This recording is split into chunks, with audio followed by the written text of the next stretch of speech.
Hello guys, welcome back to the channel. In today's video, I'm going to show you how to send application from Android to Android.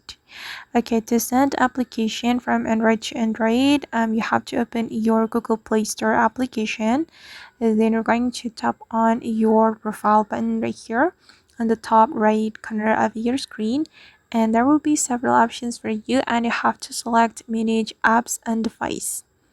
Okay, and here we can send application or share application that we have installed on our phone. We just need to click on the send button, and you're going to select application that you want to share. You can select more than one application, and I'm gonna go with Instagram and InShot as well. And after we're done selecting the application, we can tap on this icon. Okay, and here you can read the instruction.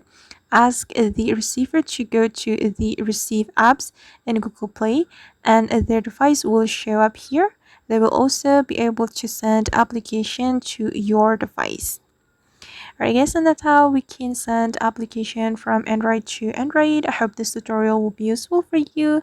Thank you so much for watching, and see you in the next video.